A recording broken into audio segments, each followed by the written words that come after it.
तो आज हम पढ़ेंगे the portrait of a lady, जिसे लिखा है खुशवंत सिंह ने।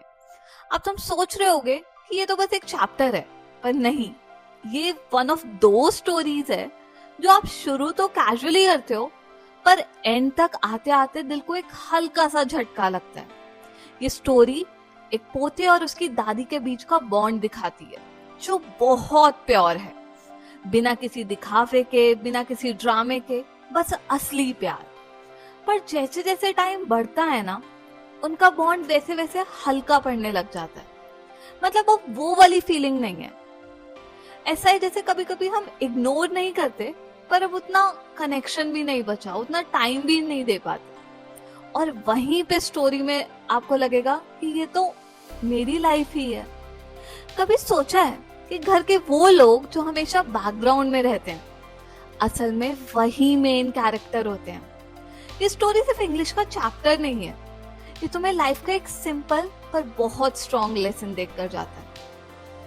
तो सीन शुरू होता है एक स्ट्रॉन्ग इमोशनल वाइब के साथ। नरेटर बोलता है, मेरी दादी भी बाकी सबकी दादियों जैसी ही थी, मतलब ओल्ड, वाइट बाल और झुर्रियां ही झुर्रियां, रिंकल्स।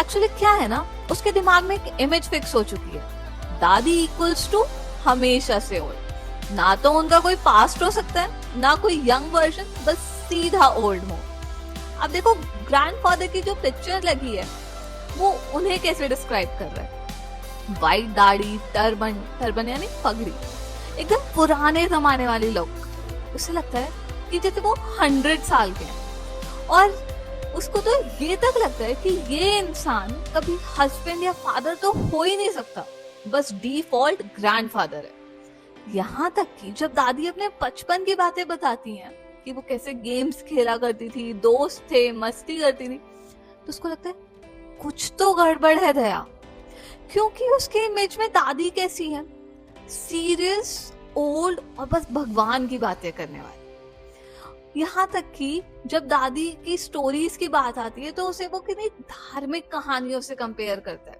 Old fables. मतलब वो रियल नहीं है, बस सुनने के लिए होती है, मानने के लिए नहीं।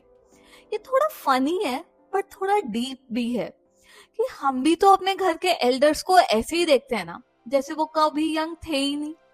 पर क्या पता वो अपनी स्टोरी के मेन कैरेक्टर हो। तो अब नरेटर जूम इन करता है दादी पर, यानी कि डिटेल में उन्हें डिस्क्राइब करता है कि वो दिखती कैसी हैं। छोटी हाइट है, थोड़ी मोटी है और हल्की सी झुकी हो, बिल्कुल क्लासिक दादी वाला पोज। और फेस पूरा झुर्रियों का जाल, रिंकल्स का, मतलब ऐसी लाइंस जैसे कि किसी ने पूरा मैप बना दिया। और फिर वो बोलते हैं कि दादी हमेशा से ऐसी ही थी, मतलब उसके दिमाग में दादी तो पैदा भी ऐसी ही होंगी, हमेशा से। और पर यहाँ पे आती है एक इम्पोर्टेंट लाइन जिसपे क्वेश्चन भी आता है। अच्छा, क्वेश्चंस की फिक्र तुम मत करो, कहाँ से कितने मार्क्स का क्वेश्चन आता है, उसमें ऐसे क्या की पॉइंट्स लिखें कि मार्क्स मिले ही मिले, मुश्किल वर्ड्स के मीनिंग, ये सारी चीजें मैंने कवर करी हुई हैं। यहाँ तक कि एग्जाम से पहले इस चैप्टर को 2 मिनट में रिवाइज कैसे करें, माइंड मैप्स वो भी है। तो I have got you covered. अभी के लिए बस तुम समझ लो, बाकी तुम डिस्क्रिप्शन बॉक्स में देख लेना, एक लिंक है। चले, तो नरेटर क्या बोल रहा है कि दादी कभी प्रिटी नहीं थी, वो हमेशा से ब्यूटीफुल। पर मैम, मैंने तो उस लड़के को प्रिटी और ब्यूटीफुल दोनों बोला था, फिर भी रिजेक्ट कर दिया। इसीलिए तो रिजेक्ट कर दिया। देखो, अब तुम डिफरेंट समझ लो ताकि फिर से रिजेक्शन ना हो। प्रिटी का मतलब क्या है, जो बहुत थोड़े टाइम के लिए हो, सिर्फ चेहरे की बात कर रहे हैं, सिर्फ बाहरी सुंदरता, जैसे इंस्टाग्राम फिल्टर वो। बट ब्यूटीफुल क्या होता है, जहां से आपको शांति मिलती हो, सुकून मिलता हो, जो अंदर की खूबसूरती है। ठीक है, तो नरेटर को समझ आता है कि दादी की ब्यूटी उनके फेस में नहीं है, पर जैसी वो इंसान है। अब दादी की वाइब देखो, वाइट कपड़े हैं, हाथ में हमेशा माला, और स्लोली वॉक करती है, बिल्कुल शांत। एक हाथ कमर पे बैलेंस के लिए और दूसरा माला पे भगवान के लिए। होठ हमेशा हल्के हल्का हिलते रहते हैं, क्यों? क्योंकि वो मंत्र जाप करती रहती है। ठीक है, तो दादी को वो कैसे कंपेयर करता है? दादी को वो कंपेयर करते हैं सर्दियों के पहाड़ों से। सब वाइट, शांत, कोई शोर नहीं, बस सुकून ही सुकून। ठीक है, तो दादी शायद प्रिटी ना हो, पर उनके पास 2 मिनट बैठने से ही आपको सुकून महसूस होगा। तो ऐसी थी दादी। My grandmother and I were good friends. मतलब ये बॉन्ड सिर्फ दादी पोते वाला नहीं है, एकदम बेस्ट फ्रेंड्स वाला है, बेस्टी जैसे। क्या है ना, जो नरेटर के पेरेंट्स हैं वो सिटी शिफ्ट हो जाते हैं, तो घर पे सिर्फ नरेटर और दादी बचती है, और वो हम अब एकदम टीम की तरह काम करते हैं। सुबह का रूटीन देखो, दादी उसे उठाती है, रेडी करती है, और साथ साथ में हल्की आवाज में अपना मंत्र जाप करती रहती है। नरेटर बोलता है, मैं वो सारी चीजें सिर्फ प्रार्थना के लिए नहीं सुनता था, मैं तो उनकी आवाज के लिए सुनता था। यहाँ तक कि दादी उसके स्कूल का भी सारा सामान प्रिपेयर करके रखती है, वुडन तख्ती, स्लेट और इंक पॉट भी। और ये सब दादी ऐसे करती हैं जैसे कि तेरा यार हूँ मैं। अब ब्रेकफास्ट का सीन देखो, बहुत ही सिंपल सा है बट फुल ऑफ प्यार। सूखी रोटी होगा, खूब सारा मक्खन और चीनी। अच्छा, तुम्हें ना एक इंटरेस्टिंग बात बताती हूँ। जो एक्स्ट्रा रोटियां बचती थी ना, दादी वो डॉग्स के लिए लेकर जाती थी। इसका मतलब समझो, दादी का जो प्यार है वो सिर्फ फैमिली मेंबर्स तक लिमिटेड नहीं है, वो हर जीव के लिए है। दादी उसे रोज स्कूल लेकर जाती थी, क्योंकि स्कूल मंदिर के साथ ही था। और क्लास में जब पंडित जी सब बच्चों को पढ़ा रहे होते थे, तो दादी साइड में बैठकर चुपचाप अपनी धार्मिक किताबें पढ़ रही होती थी, जिससे नरेटर स्क्रिप्चर्स बोलता है। किसी से कोई बात नहीं, कोई डिस्ट्रैक्शन नहीं, बस अपनी ही शांति वाली दुनिया में लॉस्ट। एक चीज रियलाइज करी तुमने, दादी सिर्फ देखभाल नहीं कर रही थी, उन्होंने नरेटर की पूरी दुनिया संभाली हुई थी। पर जैसे कि हर स्टोरी में कुछ ना कुछ तो ट्विस्ट आता है, तो इस स्टोरी में भी आएगा, जिसे नरेटर बोलता है टर्निंग पॉइंट। और इस पे क्वेश्चन भी जरूर आता है। तो अब टर्निंग पॉइंट क्या है कि जब वो सिटी शिफ्ट हो जाते हैं, बस यहीं से स्टोरी का पूरा मूड चेंज हो जाता है। पहले जो नरेटर और दादी 24/7 साथ रहते थे, अब रहते तो एक ही घर में, पर जिंदगियां अलग अलग हो गई। अब नरेटर इंग्लिश स्कूल जाता है बस में, और दादी घर पर अकेले। और सबसे बड़ी बात, डॉग्स भी गायब हो गए। मतलब तुम सोचो, दादी का तो पूरा इमोशनल सर्कल ही टूट गया ना, पर दादी नहीं टूटी। उन्होंने अब डॉग्स की जगह चिड़ियों को दाना डालना स्टार्ट कर दिया। दादी का प्यार चेंज नहीं हुआ, बस उसका तरीका चेंज हो गया। अब क्या होता है, धीरे धीरे जैसे टाइम बीतता है, they drift apart. Now it's not like some dramatic breakup, वो धीरे धीरे करके अलग होना शुरू हो जाते हैं। उनके बीच में डिस्टेंस आ जाता है, ना कोई फाइट, ना कोई ड्रामा। दादी अब भी केयर करती हैं, सुबह उठाना, रेडी करना, पूछना आज क्या पढ़ा, पर कनेक्शन पहले जैसा नहीं रहा। नरेटर भी प्राउडली बताता है, आज हमने ग्रेविटी के बारे में सीखा, आर्किमिडीज का रूल, ये सीखा कि अर्थ गोल है। पर दादी इज लाइक, ये क्या है? देखो, अब इसमें कोई सही गलत नहीं है। देखो, दादी की सोच है धार्मिक। उनके हिसाब से स्कूल में भगवान की बातें होनी चाहिए, जीने का तरीका, धार्मिक समझ, ये सारी चीजें होनी चाहिए। बट नरेटर को सिखा रहे हैं साइंस, लॉजिक, फैक्ट्स।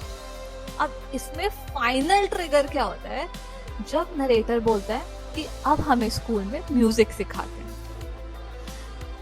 और दादी को ये बात बिल्कुल अच्छी नहीं लगती, क्योंकि उनके हिसाब से ये म्यूजिक रिस्पेक्टेबल लोगों का काम नहीं है, क्योंकि उनके समय में म्यूजिक को अच्छा नहीं माना जाता था। ये हार्डलेट्स एंड बेगर्स का काम था। हार्डलेट्स मतलब जो गली गली घूम के नाचते हैं, बेगर्स मतलब जो भीख मांगते हैं, उनका काम था। अब अगेन, इसमें कोई सही गलत नहीं है, इट्स जस्ट वो दोनों अब एक अलग वर्ल्ड व्यू से आते हैं। It's like Gita generation versus Google generation. और अब उनकी रिलेशनशिप में आएगा फाइनल ब्रेक, जिसको नरेटर बोलता है कॉमन लिंक स्नैप्ड। तो जब नरेटर यूनिवर्सिटी चला जाता है तो उसे अपना एक अलग रूम मिल जाता है। अब अलग रूम तो तुम लोगों को भी चाहिए ना, कि बस ना कोई बोले, मजे ही मजे होंगे, मजे ही मजे होंगे, पूरा दिन रील देखेंगे। बट इधर थोड़ा अलग है। तो वो क्या है कि अब वो बोल रहा है कि अब ना वो डेली बात होती है और कोई रूटीन भी साथ नहीं है, तो जो थोड़ा बहुत उनकी बातचीत होती थी वो भी खत्म हो गई। बट अगेन दादी ने इसको भी साइलेंटली एक्सेप्ट किया। उन्होंने ना कोई कंप्लेन, ना गुस्सा, ना किसी को ब्लेम, बस अपना चरखा चलाने लगी और पूरे टाइम अब अपना माला करती रहती है। मतलब अब वो दुनिया में रहकर भी ना अपने अंदर ही रहकर जी रही है। इट्स नॉट जस्ट वो लोनलीनेस, अकेलापन, वो नहीं है। इट्स लाइक दैट वैराग्य कि अब ना दुनिया से मोह ही कम हो रहा है। और उनका जो दिन का फेवरेट टाइम होता था वो क्या होता था? दोपहर का। क्यों? क्योंकि जैसे ही वो वेरांडा में आके बैठती थी, रोटी के टुकड़े तोड़ती थी, तो इतने में ही हंड्रेड्स ऑफ स्पैरोज, चिड़िया एक साथ आ जाती और पूरा जो उधर का माहौल था वो आवाजों से भर जाता था। नरेटर इसके लिए एक वर्ड यूज करता है, बेडलम। बेडलम मतलब पागल खाना, कि इतना शोर मचाती थी चिड़ियाएं कि बस वो एक पागल खाना लगता था। बट दादी तो कुछ नहीं बोलती थी। चिड़िया उनके पैरों पे, कंधों पे, कभी कभी तो सर पर भी बैठ जाती हैं। बट दादी बस उनको हल्की सी स्माइल करती हैं, ना हटाती हैं ना कुछ। तो अगर वो सॉन्ग बोलूं ना, तो वो कुन फाया कुन वाली एनर्जी में आ गई हैं कि now she is happy in her own world, कि भाई मैं तो अपना मस्त हूँ, अब मुझे ज्यादा एक्सपेक्टेशंस ही नहीं है, वो वाला। अच्छा, तो अब नरेटर 5 साल के लिए बाहर जा रहा है और उसको लगता है अब तो घर पे ड्रामा होगा, दादी रोएंगी धोएंगी। तो दादी देती है 0 रिएक्शन। होठ प्रार्थना कर रहे हैं, हाथों से माला कर रहे हैं। ये बताओ, ये कोल्डनेस नहीं है, ये अंदर की स्ट्रेंथ है कि अब वो ना छोटे मोटे इमोशन से बहुत ऊपर उठ चुकी है। ठीक है। और जाते वक्त दादी बस उसको माथे पे किस करती है, ना कोई डायलॉग वादी, ना टेक केयर बेटा, कुछ नहीं, बस। और नरेटर को लगता है कि शायद हो सकता है कि ये उनकी लास्ट मुलाकात हो। पर ऐसा नहीं है। जब वो 5 साल बाद वापस आता है तो उसे एकदम से शॉक लगता है। दादी बिल्कुल वैसी ही है, उतनी ही ज्यादा बुढ़ी है जितनी पहले थी, जैसे टाइम ने उनको टच ही नहीं किया। और अगेन ना कोई इमोशनल एक्साइटमेंट, ना लंबी बातें, बस दादी अभी भी अपनी प्रार्थना ही कर रही। यानी कि एक तरह से वो अपने स्पिरिचुअल लाइफ में पूरी तरह शिफ्ट हो चुकी हैं। उनको अंदर की शांति से ज्यादा प्यारा कुछ भी नहीं है। उनका पोता जिससे वो इतना प्यार करती हैं, वो वापस आया है। पर दादी के लिए अभी भी सबसे खुशी वाला टाइम कौन सा है? चिड़ियों को खाना खिलाना, उनको दाना डालना। ठीक है। तो अब क्या होता है, अब एक सडन सा चेंज आता है। तो सडन चेंज क्या आता है कि दादी जो अभी तक बिल्कुल शांत थी, एकदम से ट्रांसफॉर्म हो जाती है फुल एनर्जी मोड में। मतलब बिल्कुल अनएक्सपेक्टेड। वो मोहल्ले की सारी औरतों को बुलाती हैं और एक पुरानी सी ढोलक निकालती हैं और गाना शुरू करती हैं, वीरों के स्वागत वाले की। Full energy, full celebration. अच्छा, अब ये ना समझो, ये रैंडम नहीं है, ये उनका लास्ट सेलिब्रेशन है। जैसे वो अपनी खुद की लाइफ को एक ग्रैंड फेयरवेल दे रही है। फेयरवेल से तो सबकी यादें जुड़ी होती है। तुम्हें भी मिलेगा 12th में अगर पहुंचे। नहीं, ऐसी बात नहीं है। देखो, इंग्लिश में तो पक्का पहुंचोगे, ये तो मेरा प्रॉमिस है। पिछली बारी भी 438 स्टूडेंट्स के 12th में 90+ आए थे। चलो बाद में करूंगी अपनी एडवर्टाइजमेंट, बट यस, फेयरवेल तो तुमको मिलेगा। अच्छा, तो फैमिली को तो नहीं पता कि वो खुद की लाइफ को एक तरीके से बाय बोल रही हैं। फैमिली रोकती हैं कि अरे थक जाओगे, पर दादी वो कुछ इम्पोर्टेंट कंप्लीट कर रही है। नेक्स्ट मॉर्निंग बुखार चढ़ जाता है, डॉक्टर बोलता है अरे कुछ सीरियस नहीं है। पर दादी जानती हैं, वो बोलती है मेरा ना अब टाइम जो है वो पूरा हो चुका है। कोई डर नहीं है, सिर्फ क्लैरिटी, शांति और सुकून। यहाँ तक कि लास्ट में सबसे पावरफुल मोमेंट क्या होता है कि दादी अब किसी से बात नहीं करना चाहती। अब ना ये एक तरीके से डिटैचमेंट है, कि अटैचमेंट खत्म हो रही है ना। उन्हें लगता है कि कल शाम को उन्होंने प्रार्थना छोड़ के टाइम वेस्ट किया, और अब एक सेकंड भी वेस्ट नहीं करना, बस माला, भगवान और शांति। मतलब जो उनका लास्ट का डेथ वाला सीन भी है ना, वो क्या है कि वो आराम से लेटी हैं, होठ प्रार्थना में, हाथ माला पे, और फिर बस माला स्लिप हो जाती है। ना कोई स्ट्रगल, ना कोई दर्द, ना घबराहट, बिल्कुल शांति से वो चली जाती है। और रूम में हल्की सी एक गोल्डन रोशनी सी फैल जाती है, जैसे नेचर खुद उन्हें सॉफ्ट गुड बाय दे रहा हो। और हजारों चिड़िया आ जाती हैं, पर इस बार बिल्कुल साइलेंस है, ना आवाज, ना चहचहाहट। अब नरेटर की मदर को लगता है कि हो सकता है चिड़िया खाना खाने आई है, ठीक है, तो वो उनको रोटी देती है। बट उस दिन वो रोटी के लिए नहीं आई होती, वो दादी के लिए आई होती। वो बिना कुछ खाए बिल्कुल चुपचाप एक तरीके से उनको लास्ट में एक रिस्पेक्टफुल अलविदा कह के बिल्कुल चली जाती हैं। तो अब तो तुम मानते होगे ना कि जो मेन कैरेक्टर थी स्टोरी की वो दादी थी, ठीक है। तो बस हम ठीक है, नहीं इमोशनल डैमेज, कुछ नहीं। So that was all from my side. I hope तुमको ये चैप्टर पसंद आया होगा। अब मैम ये चैप्टर तो समझ में आ गया, बट आंसर्स नहीं लिखे जाते।